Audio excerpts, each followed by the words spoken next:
देखिए अवपंक कवक में क्या क्या चीज देखी थी, फटाफट देखिएगा। जो अवपंक कवक था वो कहीं ना कहीं अनुकूल परिस्थिति होगी, तो अनुकूल परिस्थिति होगी तो क्या होंगे, बहुकेंद्रकीय हैं, सारे लोग क्या आ जाएंगे, आसपास आ जाएंगे। और अनुकूल परिस्थिति कहने का मतलब क्या होता है, कि इनके आसपास भोजन मिल रहा होगा, भोजन के रूप में क्या होगा, सड़ा गला पदार्थ मिल रहा होगा उसके लिए। अब उसके बाद ये तो क्या था, अनुकूल। अब प्रतिकूल की बात करेंगे तो प्रतिकूल माने क्या होगा, कि भोजन पानी इनको नहीं मिलेगा। अब नहीं मिलेगा तो ये सारे के सारे क्या हो जाएंगे, एक दूसरे से अलग हो जाएंगे। अलग होने के बाद ये अपनी संरचना में लाते हैं परिवर्तन, और ये क्या हो जाएंगे, सिकुड़ जाएंगे, जिसको क्या कहते हैं, फलन काय। अब फलन काय के अंदर इनका क्या होगा, केंद्रक होगा, और भी क्या होंगे, कोशिका द्रव्य और कोशिकांग होंगे। ठीक है, अब इस कोशिकांग में कहीं ना कहीं क्या मिलेगी, अंतःद्रवी जालिका। वो अंतःद्रवी जालिका इस केंद्रक के ऊपर किसका निर्माण करेगी, कोशिका झिल्ली का। और क्या मिलेगा, गोल्जी काय। वो गोल्जी काय क्या कर देगा, कोशिका भित्ति का निर्माण कर देगा। ठीक है ना। अब क्या होगा कि आगे चल करके ये फलन काय फट जाएगा, या विस्फुटन हो जाएगा, इसको या प्रस्फुटन कहते हैं। तो बाहर कौन आ जाएगा, तो अंदर जो संरचना बनी है उसको क्या कहते हैं, बीजाणु। तो बाहर सारे के सारे कहा जाएंगे, बीजाणु आ जाएंगे। अब इस बीजाणु के बाहर दिख रहा होगा कोशिका भित्ति, झिल्ली पहले तो, कोशिका झिल्ली के बाहर कोशिका भित्ति।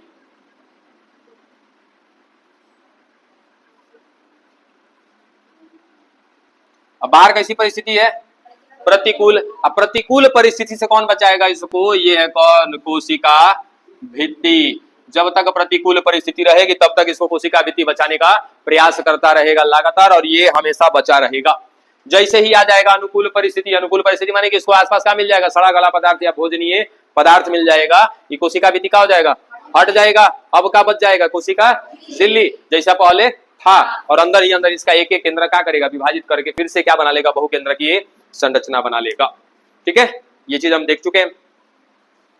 अब हमको क्या देखना है, अगला परपोषी देखना है ना, लेकर आइएगा हेडिंग परपोषी प्रोटिस्ट। पहले ही बता चुके हैं कि परपोषी प्रोटिस्ट जो होंगे दो प्रकार से होंगे, या तो ये परभक्षी हो सकते हैं या फिर परजीवी हो सकते हैं।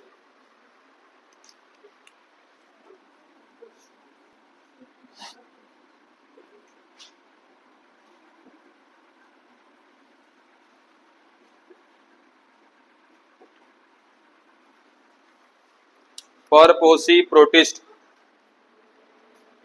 परपोषी प्रोटिस्ट पोषणता के आधार पर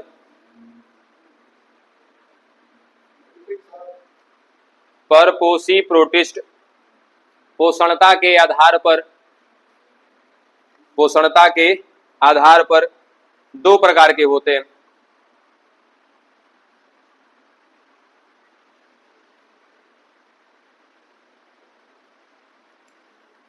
सबसे पहले कैसे हो सकते हैं, ये परभक्षी हो सकते हैं, अपरभक्षी के साथ साथ ही परजीवी हो सकते हैं। ठीक है, ये दोनों लिख लीजिएगा। अब परभक्षी का मतलब क्या होता है, जो दूसरे को मारकर खा जाते हैं वो क्या कहलाएंगे, परभक्षी। इनको इंग्लिश में कहते हैं प्रीडेटर्स। जो परजीवी है इनको कहते हैं क्या, पैरासाइट। तो पोषणता के आधार पे होते हैं ये दो प्रकार के।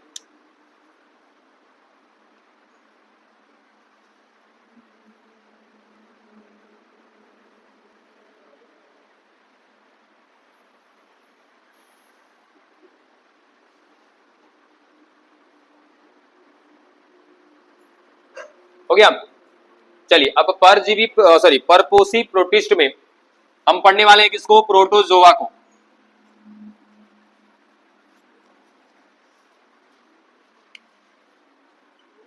इसको पढ़ने जा रहे हैं, प्रोटोजोआ। ठीक है, अब ये जो प्रोटोजोआ होता है बाबू याद रखना कि प्रोटोजोआ को हम बांटते हैं गमन के आधार पर। गमन समझते हो, गति करने के आधार पर। तो गति करने के आधार पर जो प्रोटोजोआ है, ये प्रोटोजोआ होते हैं चार प्रकार के। सबसे पहला लिखिए अमीबीय प्रोटोजोआ, लिखते जाइए फटाफट, खत्म करते जाइए। अमीबीय प्रोटोजोआ, दूसरा कशाभिकीय प्रोटोजोआ,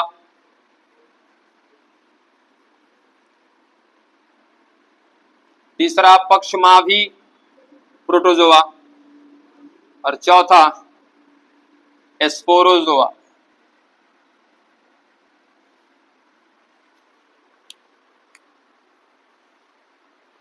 चार प्रकार के हैं और ये चारों प्रकार किस आधार पर है? गमन के आधार पर है।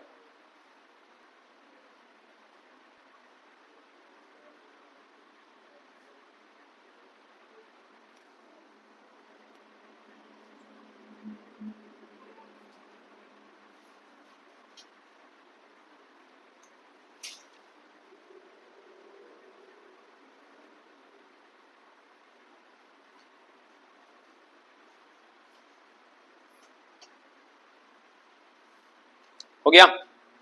चलिए समझिए क्या क्या बोला अभी हमने कि पहले देख रहे हैं क्या परपोषी प्रोटिस्ट।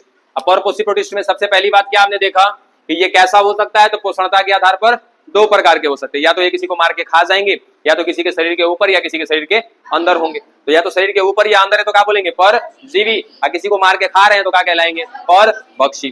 ठीक है, फिर अगला बात क्या आया कि ये जो प्रोटोजोआ है ये गमन के आधार पर चार प्रकार के, ठीक है, अमीबीय, कशाभिकीय, पक्षमाभी और स्पोरोजोआ। इसमें से कुछ ऐसे होंगे जो मार के खाने वाले होंगे और कुछ ऐसे होंगे जो परजीवी की जैसे काम करेंगे। फटाक से हेडिंग में लेकर आइएगा, अमीबीय प्रोटोजोआ। अमीबा जानते हो कैसा है? एकल कोशिकीय। ठीक है, अब पहला बिंदु क्या हमने कहा कि ये जो है कहाँ मिलता है? लवणीय अलवणीय दोनों जल में मिलता है, यानी कि ये स्वच्छ जल कह दो। अस्वच्छ जल कहने का मतलब क्या होता है? अलवणीय जल। और दूसरा कहाँ मिलेगा? लवणीय जल, यानी कि ये दोनों जगह पर मिल रहा है। ठीक है, पहला बिंदु। दूसरा बात कर रहे हैं कि ये गमन कैसे करता है, क्योंकि हमने इसको किस आधार पर बांटा है? गमन के आधार पर बांटा है। तो गमन करने के लिए गमन क्या हुआ? तो गमन का मतलब क्या होता है कि वे जीव जो अपना स्थान बदल रहे हैं, एक जगह से दूसरी जगह तक जा रहे हैं, उसी को क्या कहते हैं? गमन कहते हैं। तो इनमें गमन करने के लिए जो संरचना पाई जाती है इसको कहा जाता है कूटपाद, स्यूडोपोडिया। स्यूडोपोडिया, ठीक है। अब ये स्यूडो देखो, कूट या फिर स्यूडो, इन दोनों का मतलब होता है आभासी। जो परमानेंट नहीं है उसको क्या कहते हैं? आभासी कहते हैं। ठीक है, जैसे अब हम लोगों में गति करने के लिए क्या दिए हुए? हाथ पैर दिए हुए। अब बहुत लोग लगेगा सर हाथ से कौन गति करता है? अब गति करोगे जब रेंगाने लगेंगे तो गति किसे करोगे? हाथ से। ठीक है, तो हाथ और पैर से हम क्या करते हैं? गति करते हैं। अब बताओ कि क्या हमारे हाथ पैर का आकार निश्चित है कि नहीं? क्या हमारे हाथ पैर का लोकेशन निश्चित है कि नहीं? है ना? तो हमारा हाथ पैर जो है एकदम परमानेंट है, फिक्स है, इसका आकार निश्चित है, इसका स्थान निश्चित है। ऐसा तो नहीं है कि यहाँ सामने से हाथ निकल गया, नहीं है ना। चलो, अब अगर हम अमीबा की बात करेंगे तो ये लो, अगर ये अमीबा हो गया, ठीक है, अब इसको गति करना होगा तो ये संरचना बदल लेगा अपनी, ऐसे कर ली। अगली बार में देखेंगे और गति करना होगा, कुछ और संरचना बदल लेगा। तो इसमें गति करने के लिए आभासी पैर निकलते हैं, जिसको क्या कहा जाता है? कूटपाद। अब आभासी इसलिए कहा है क्योंकि ये कब कहां से निकलेगा इसकी कोई गारंटी नहीं है, बस इसको गति करना है, मतलब कि पानी की तरह ये बह रहा होता है। ठीक है, इसलिए कहा जाता है कूट। कूट का मतलब हमेशा याद रखिएगा क्या होता है? आभासी। जो वास्तविक नहीं है उसको क्या कहते हैं? आभासी कहते हैं। अभी हमारे पास क्या? वास्तविक हाथ और वास्तविक पैर है। हमारा हाथ पैर का संरचना एकदम निश्चित है, लोकेशन निश्चित है, जबकि ना तो इसकी संरचना निश्चित है और ना ही इसका लोकेशन निश्चित है, इसलिए इसको क्या कहते हैं? कूटपाद। देखिए फटाफट, इनमें गमन अंग के रूप में कूटपाद पाए जाते हैं। स्यूडोपोडिया, कहीं इसको पोरापोडिया भी कहा जाता है। स्यूडोपोडिया की जगह पे पोरापोडिया। इनमें गमन अंग के रूप में कूटपाद पाए जाते हैं।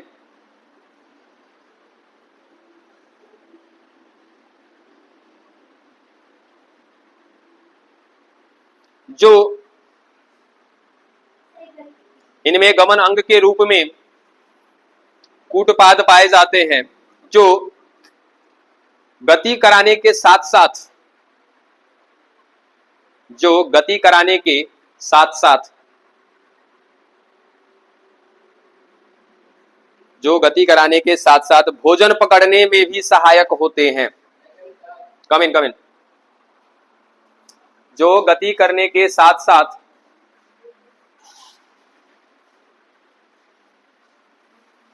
भोजन पकड़ने में भी सहायक होते हैं।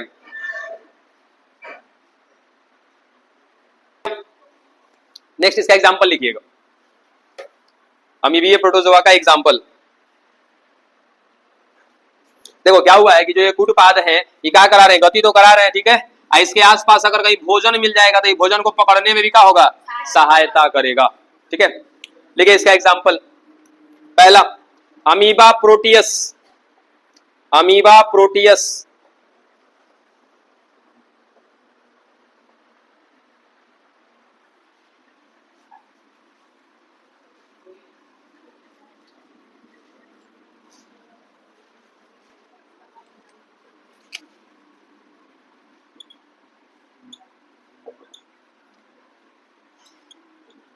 Amoeba Proteus. दूसरा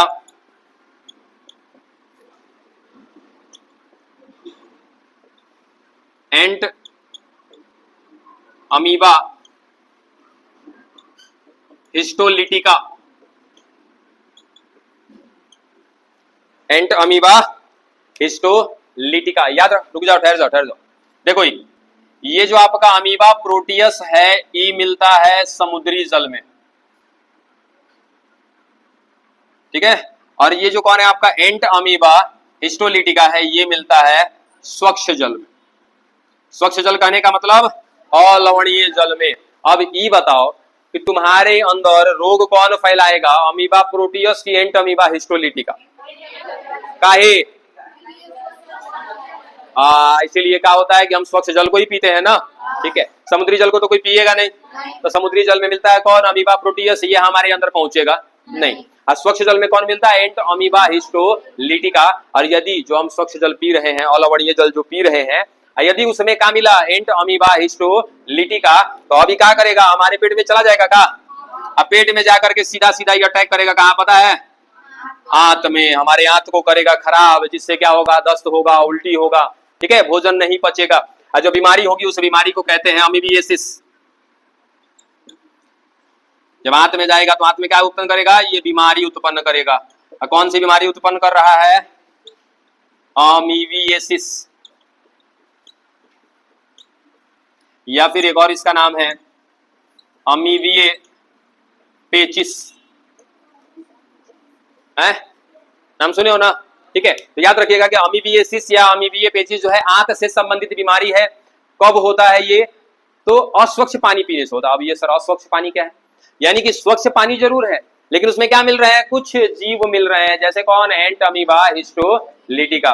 ये स्वच्छ किसके संबंध में है, अलवणीय के संबंध में। और अस्वच्छ जो कहा है वो किसके संबंध में, दूषित जल के संबंध में, है ना। यानी कि हम अलवणीय जल ही पीते हैं और उस अलवणीय जल में क्या मिल रहा है, अमीबा मिल रहा है। कौन सा अमीबा, एंट अमीबा हिस्टोलिटिका। जैसे ही पिएंगे ये हमारे पेट में जाएगा, पेट से होता हुआ आंत में जाएगा और आंत को क्या कर देगा, संक्रमित कर देगा, ठीक है। जिससे हमारे अंदर का उत्पन्न हो जाएगा रोग। कौन सा रोग, अमीबिएसिस कह लो या फिर अमीबिए पेचिस कह लो। अब इसके लक्षण क्या होंगे, तो बार बार उल्टी आना, भोजन का न पचना, दस्त होना, ये सभी क्या है इसके लक्षण, ठीक है। अब खत्म कर लो इसको।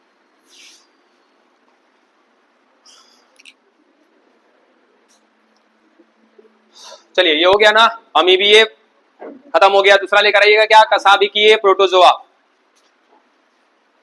कसाभिकीय प्रोटोजोआ,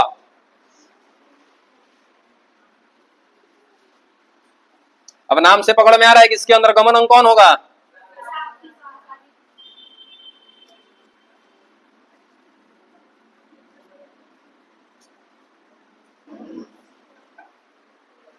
अच्छा इसके साथ साथ में ये भी लिखते जाओ, एक बात एक्स्ट्रा जानते जाओ कि जैसे अमीबीय प्रोटोजोआ क्या है कि अमीबा की भांति कार्य करता है, ठीक है। क्या हमारे अंदर भी अमीबीय प्रोटोजोआ की जैसी संरचना मिलती है का, सोच के बताना। क्या हमारे अंदर भी अमीबीय प्रोटोजोआ के जैसी संरचना, केवल बोला है मैंने, अमीबीय प्रोटोजोआ की बात नहीं है। क्या अमीबीय प्रोटोजोआ के जैसी संरचना मनुष्यों में भी पाई जाती है, और यदि पाई जाती है तो कहां पाई जाती है, कौन से अंग में पाई जाती है, है? WBC का नाम सुने हो? लिख लीजिएगा कि अमीबीय प्रोटोजोआ के जैसी संरचना पाई जाती है मनुष्यों में, और मनुष्यों में भी कहां पाई जाती है? WBC में। ठीक है, और WBC का भी एक प्रकार है लिम्फोसाइट।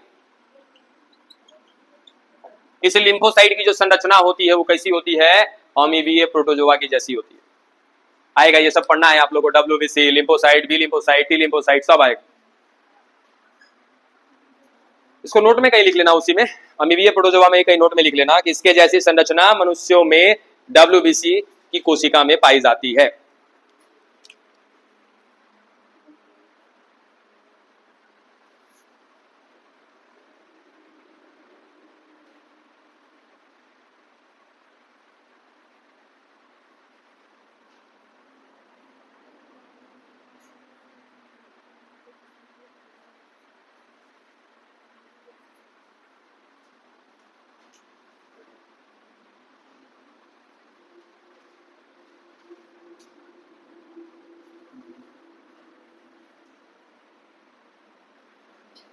हो गया?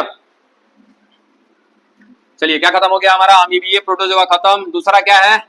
कशाभिकीय प्रोटोजोआ। फटाक से लेकर के आइए हेडिंग में, कशाभिकीय प्रोटोजोआ आ भी गया। चलो, पहला का बिंदु लिखोगे कि इनमें गमन अंग के रूप में कशाभिका मिलती है। इनमें गमन अंग के रूप में कशाभिका मिलती है।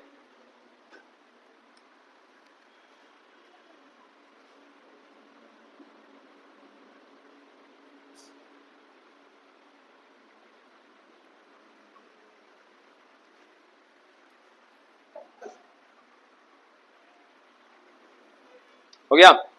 दूसरा बिंदु, इस समूह के ज्यादातर जीव रोग उत्पन्न करते हैं। इस समूह के ज्यादातर जीव रोग उत्पन्न करते हैं।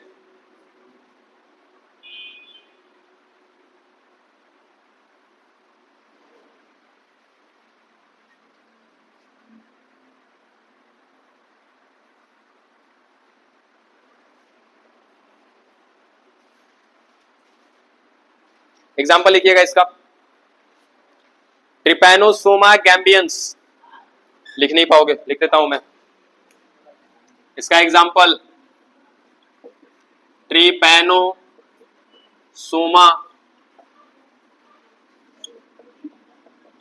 गैम्बियंस। एग्जाम्पल है इसका, कशाभिकीय प्रोटोजोआ का, ट्रिपैनोसोमा गैम्बियंस। हाँ बोलो। अमीबीय प्रोटोजोआ कैसा है बाबू? तनिक सोच के देखो, आपने पानी पिया, आपके अंदर गया तो कैसा है? यो सब बताने वाला चीज है। लिख लिया ट्रिपैनोसोमा गैम्बियंस। ये बाबू लिख लेना, ये अमीबीय वाला में क्यों कैसा काम कर रहा है? परजीवी की तरह काम कर रहा है। ठीक है, चलो दूसरा, ट्रिपैनोसोमा गैम्बियंस जो है ये भी कैसा काम करेगा? परजीवी के जैसा काम करेगा। ठीक है, अब देखो ध्यान से सुनना, इससे पहले जो आपने देखा था वो कहीं ना कहीं क्या था? अकेले जीव था। ठीक है, अब ये जो ट्रिपैनोसोमा गैम्बियंस है ये ऐसा परजीवी है जो दूसरे के शरीर पर होता है या दूसरे के शरीर में होता है। कैसे? समझिएगा, ये जो ट्रिपैनोसोमा गैम्बियंस है ये मिलता है लार में। हाँ, लार। जैसे प्लाज्मोडियम के बारे में कल बताए थे कि प्लाज्मोडियम क्या था? एक संरचना का नाम दिया था हमने। ठीक है, और उसके बाद भी कहा था कि एगो प्लाज्मोडियम जीव भी होता है जो किसमें मिलता है? मादा एनाफ्लिज मक्खी के लार में मिलता है। और यदि मादा एनाफ्लिज मच्छी यदि आप मादा एनाफ्लिज यदि मच्छर काट देगी आपको, तो काटेगी तो क्या मिल जाएगा आपके ब्लड में? प्लाज्मोडियम। और प्लाज्मोडियम यदि आपके ब्लड में चला गया, रक्त में चला जाएगा तो क्या हो जाएगा? मलेरिया हो जाएगा। ठीक है, ऐसा ही जो ट्रिपैनोसोमा गैम्बियंस है इसकी संरचना देखोगे तो घोड़े के जैसा होगा। समुद्री घोड़ा देखे हो पिक्चर में ना, वो समुद्री घोड़े के जैसा होता है ये ऐसे आएगो कशाभिका निकला हुआ है इसमें। ठीक है, तो इसीलिए क्या बोला इसको हमने? कशाभिकीय प्रोटोजोआ। अब क्या एग्जांपल दिया इसका? Trypanosoma gambiense. ये कहाँ मिलता है? लार में। किसके लार में? एगो मक्खी के लार में मिलता है। वो मक्खी का नाम है सीसी मक्खी। टी यहाँ पे साइलेंट है, ठीक ना? सीसी मक्खी।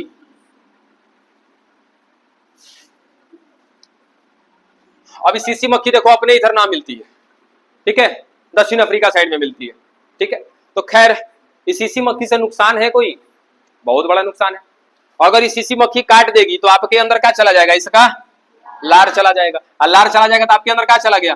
ट्रिपैनोसोमा गैम्बियंस चला गया। पता है कौन सा रोग हो जाएगा? जब ये आपको मक्खी काटेगी तो आपको हो जाएगा निद्रा रोग। निद्रा रोग अब आएगा कि क्या होगा बताते हैं। कहते हैं इसको स्लीपिंग सिकनेस, ठीक है। अब नाम तो आ रहा है निद्रा रोग, सुनने में आ रहा है कि भाई 24 घंटा नींद लगता होगा ना, नींद नहीं लगेगा, दिन हो रात हो कभी सो नहीं पाओगे, बेचैनी सी रहेगी, एकदम थकान सा महसूस करोगे।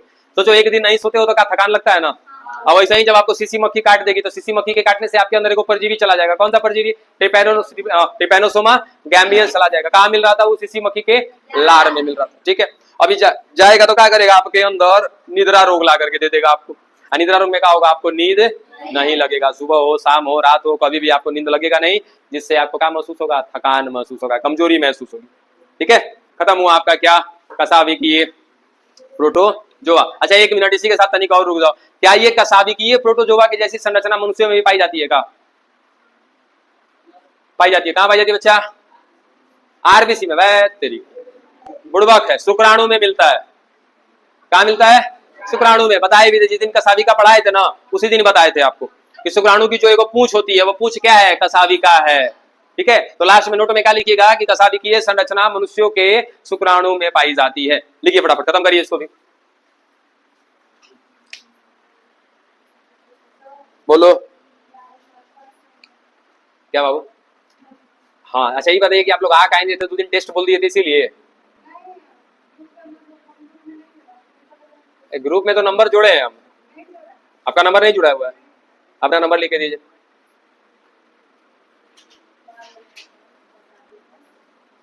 कसाविकीय प्रोटोजोआ। क्या पढ़ रहे हो? प्रोटोजोआ ना पढ़ रहे हो? सबके लास्ट में प्रोटोजोआ लगा दो ना। क्या मनुष्य वाला लिखना है? हाँ तो वो लिख लीजिए कि कसाविकीय प्रोटोजोआ के जैसी संरचना मनुष्यों के शुक्राणु कोशिका में पाई जाती है। बोलो बाबू।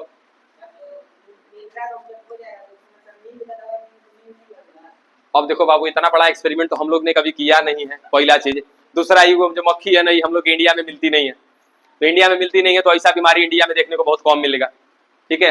अगर कोनो घूमने के चक्कर में गया, इधर उधर कटवा के आ गया तब ना चेक होगा, तो ऐसा अभी सीन देखने को मिला नहीं है। क्या बाबू? ठीक है कोई दिक्कत नहीं। कल आपका 7:15 बजे बैच है ना? क्या नाम है बाबू आपका? सुमन? सोना? सोनम?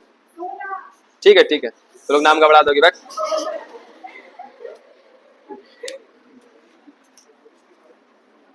चलो हाँ आप लोग कोई कुछ पूछा है अभी? हाँ बोलो।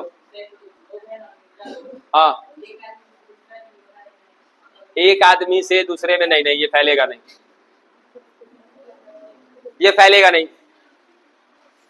काय नहीं फैलेगा? इसका कारण पता चलेगा जब इसका अंतिम पढ़ोगे ना स्पोरोजोआ, तब पता चलेगा कि काय नहीं फैलेगा।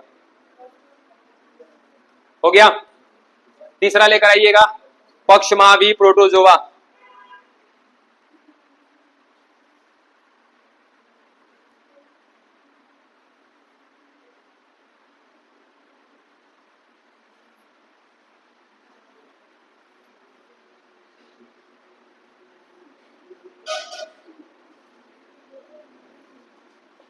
पहला बिंदु पहले से पता है आपको को, इसमें गमन अंग के रूप में पक्षमाभ मिलेगा। गमन अंग के रूप में पक्षमाभ मिलता है।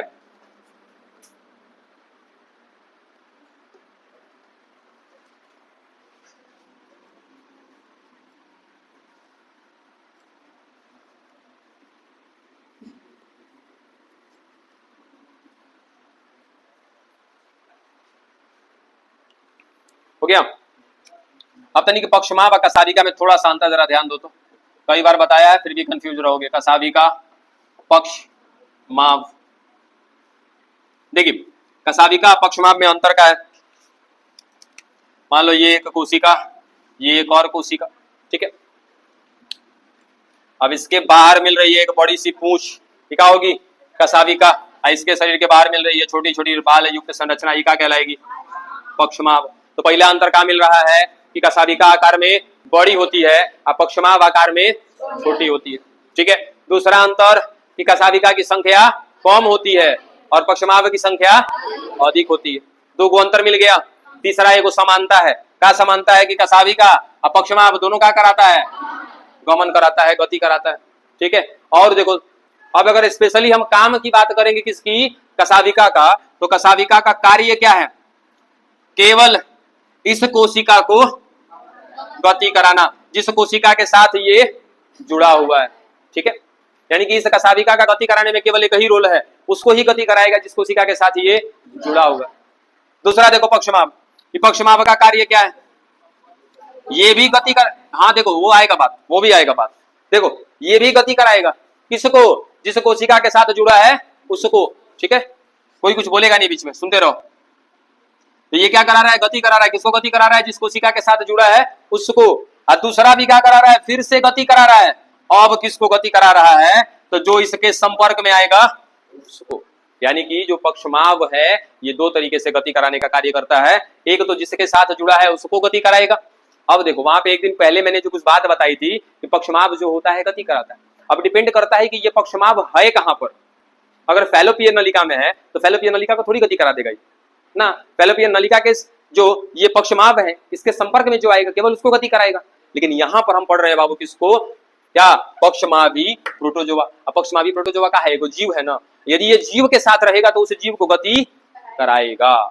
बात समझ में आई? ठीक है। तो उस जीव को गति कराएगा ही कराएगा, इसके साथ साथ इसके संपर्क में जो आएगा उसको भी गति कराएगा। जबकि कसाविका क्या था? केवल उसी जीव को या उसी कोशिका को गति कराता है। अंतर समझ में आया दोनों में? चल अब आइए, क्या है हमारा? पक्षमाभी प्रोटोजोआ। अब पक्षमाभी प्रोटोजोआ में कहीं ना कहीं सबसे पहला हमने लिखा है पॉइंट क्या कि इसमें गमन अंग के रूप में क्या होते हैं? पक्षमाभ होते हैं, ठीक है। दूसरा बिंदु लिखिएगा, इनमें गति पक्षमाभ की सहायता से होती है। इनमें गति पक्षमाभ की सहायता से होती है।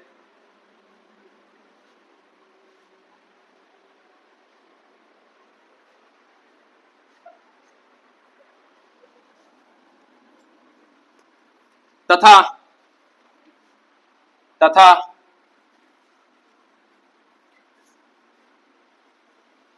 पक्षमाभ के संपर्क में आने वाला तथा पक्षमाभ के संपर्क में आने वाला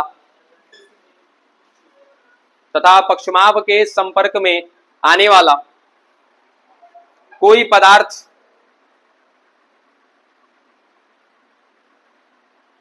पक्षमाभ के संपर्क में आने वाला कोई पदार्थ भी पक्षमाभ के द्वारा गति कर सकता है।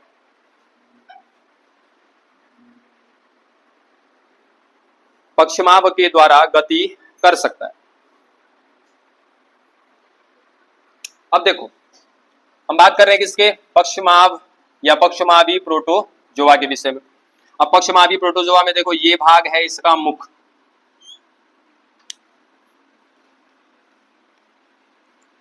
और याद रखना कि इसमें जो होता है दो केंद्रक होता है, एगो छोटा एगो बड़ा। छोटे वाले केंद्रक को कहते हैं लघु केंद्रक, अब बड़े वाले को कहते हैं दीर्घ केंद्रक, ठीक है। अब ये और डिटेल में पढ़ोगे ना तो ये कराता है समसूत्री विभाजन, ये कराता है अर्धसूत्री या असूत्री विभाजन। वो बहुत दूर है, वो छोड़ दीजिए। इतना याद रखिएगा कि इसके अंदर क्या मिलता है? दो केंद्रक, यानी कि कैसे होते हैं वे? द्विकेंद्रकीय होते हैं। कौन? पक्षमाभी प्रोटोजोआ। और इसमें बाहर बाहर क्या मिल रहा है? पक्षमाभ मिल रहा है। इस पक्षमाभ के वजह से ये प्रोटोजोआ क्या करेगा? गति करेगा। साथ ही साथ यदि इसके बाहर क्या मिल गया? कोई भोजनीय पदार्थ, ठीक है, तो इस भोजनीय पदार्थ को भी क्या करा देगा? गति करा देगा। और गति करा के कहां ले लेगा? मुख में ले लेगा अपने अंदर, और उसे क्या प्राप्त कर लेगा? पोषण, ठीक है। यानी कि सीधी सी बात है कि इस पक्षमाभ के वजह से ये कोशिका तो गति कर ही रही है, साथ ही साथ इस पक्षमाभ के संपर्क में जो भी पदार्थ आएगा वो पदार्थ भी क्या करेगा? गति करेगा। ठीक है, चलिए इसका एग्जांपल लिखिएगा।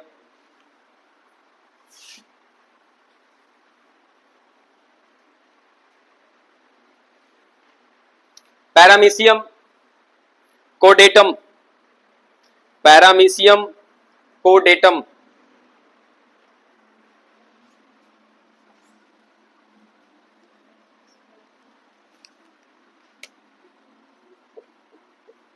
पैरामीशियम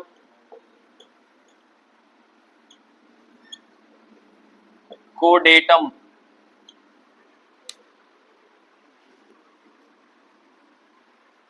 इसको एगो नाम दिया जाता है फिल्टर फेडर। अब फिल्टर फेडर में कोई एक वर्ड आ रहा है क्या जो आपकी जान पहचान का लग रहा है? फिल्टर, फिल्टर माने छानना। कहाँ छानेगा, क्या करेगा, लिख लो तो बताते हैं। लिख लिया। एग्जाम्पल कौन है इसका? Paramecium caudatum. इसको क्या नाम दिया गया है? Filter feeder. चलो यहाँ देखो क्या बोला इसका एग्जाम्पल, पैरामीशियम कोडेटम। अब इसको क्या बोला? Filter feeder. ये सफाई करने का काम कर रहा है। कैसे सफाई करने का काम कर रहा है? देखो एग्जाम्पल मिल गया ना आप लोग को। चलो अब आगे देखो, ये सब कहाँ मिल रहा है? जल में मिल रहा है ना।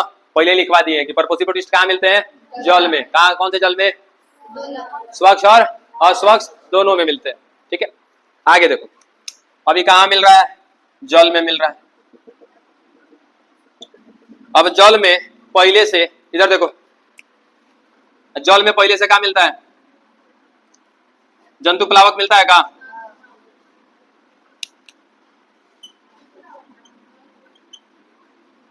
अरे बाबा ठहर जाओ, जंतु प्लावक। अब समस्या में है कि सर पादप प्लावक न होता है।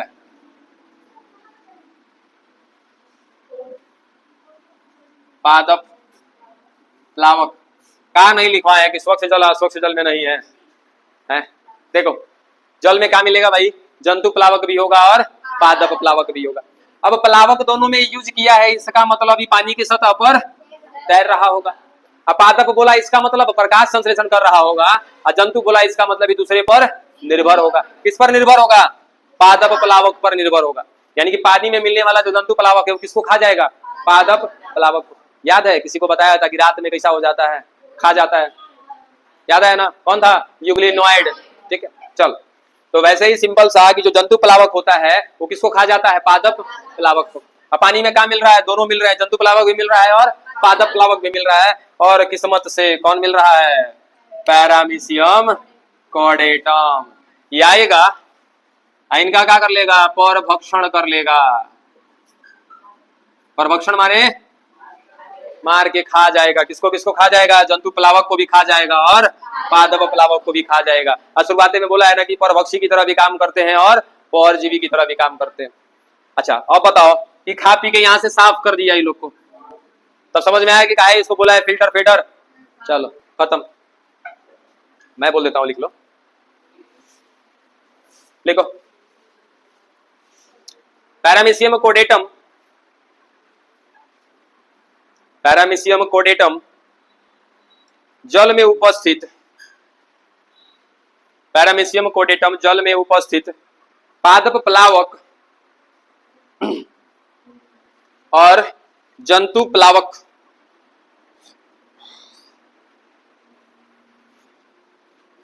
दोनों का परभक्षण कर लेता है। परभक्षण जहां लिखोगे वहां ब्रैकेट में लिख देना कि खा जाता है।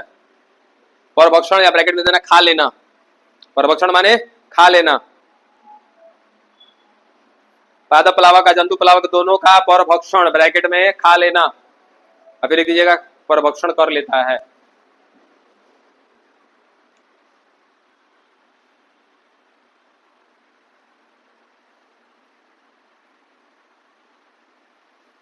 हो गया। नेक्स्ट पॉइंट, ये द्विकेंद्रकीय होते हैं। ये द्विकेंद्रकीय होते, द्विकेंद्रकीय होते हैं। एक केंद्रक छोटा दूसरा केंद्रक बड़ा।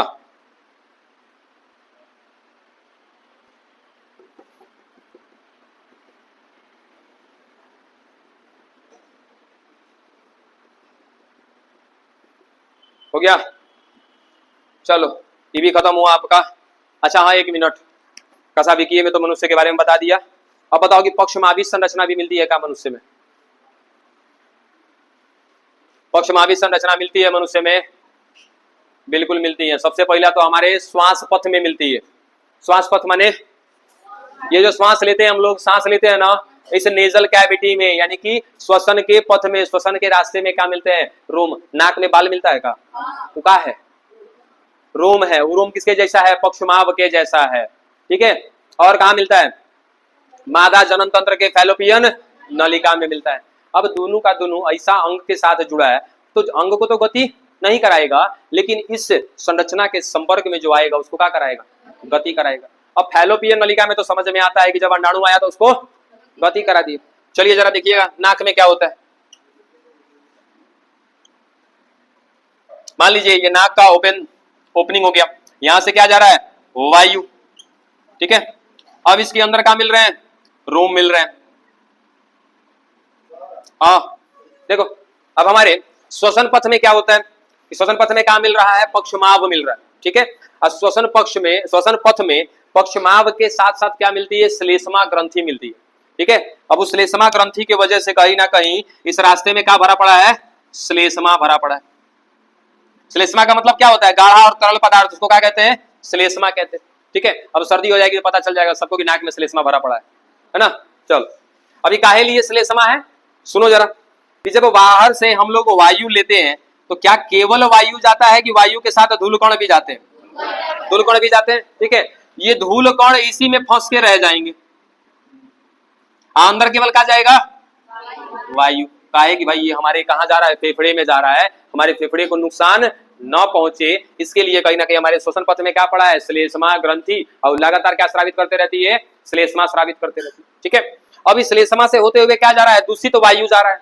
दूषित वायु कहने का मतलब इसमें क्या मिल रहा है? धूल कण मिल रहा है। ठीक है। अब इस श्लेष्मा के अंदर सारा धूल कण का हो जाएगा? फंस जाएगा। अंदर कहा गया है? केवल वायु गया है। अब सोचो कि श्लेष्मा कैसा है? तरल पदार्थ है। धूल कण कैसा है? ठोस पदार्थ है। ठीक है। अब एक समय ऐसा आएगा कि इस श्लेष्मा के अंदर ये धूल कण भरते भरते भरते भरते ये श्लेष्मा की तरलता खत्म होगी क्या? क्या ये श्लेष्मा सूखता जाएगा क्या? है। जब सूख जाएगा ना ये, तो अब इसको ये कौन है? पक्षमाव है। ये पक्षमाव इसको गति कराते कराते कराते कराते आपके नाक से बाहर कर देता है। अब कहने में देखो थोड़ा सा अजीब तो लग रहा था, कभी कभी नाकों में ऐसे उंगलियां करते हो ना जी, है अजीब क्या लग रहा है? सब करता है। अब पकड़ के निकाल के फेंक देते हो ना, तो क्या है? सूखा हुआ श्लेष्मा है ना। हंसी की बात कुछ नहीं है बाबू। ठीक है। तो जो सूखा हुआ श्लेष्मा है उसमें क्या है? तो दो चीजें, श्लेष्मा भी है, श्लेष्मा के साथ क्या है? धूल कण है। तो उस सूखे हुए श्लेष्मा को गति कराने का काम कौन कर रहा है? पक्ष वायु, पक्ष माव कर रहा है। ठीक ना। चलो ऐसा ही पक्षमावी संरचना कहाँ मिलती है? मादा जनन तंत्र के फैलोपियन नलिका में मिलती है। अब एक अंतिम प्रोटोजोआ है, जल्दी से लिखो क्या है? स्पोरोजोआ। जल्दी आज प्रतिष्ठा खत्म करके जाएंगे। ये कोई जलपान कराएगा जी? अरे भाई टाइम हो गया, 1 बजे तो क्लास स्टार्ट होगा। अच्छा छोड़ देते हैं, चलो हटाओ। चलो कल का पढ़ेंगे हम लोग स्पोरोजोआ। स्पोरोजोआ मात्र 10 मिनट का टॉपिक है, ये खत्म हो जाएगा तो क्या स्टार्ट करेंगे? कवक। मोनेरा खत्म हुआ, प्रोटिस्टा खत्म हुआ, उसके बाद क्या स्टार्ट करेंगे? कवक। तो कल कवक पढ़कर आइएगा, स्पोरोजोआ पढ़कर आइएगा। स्पोरोजोआ में तो गमन अंग पता करना, तो कौन सा है? हाँ, स्पोरोजोआ में गमन अंग कौन सा है? ठीक है। अरे अमीबीए में क्या था? अमीबा के जैसा कुटपाद मिल रहा था। कसाभिकीय में क्या था? कसाभिका था। पक्षमावी में पक्षमाव। स्पोरोजोआ में कौन सा होता है? ठीक है।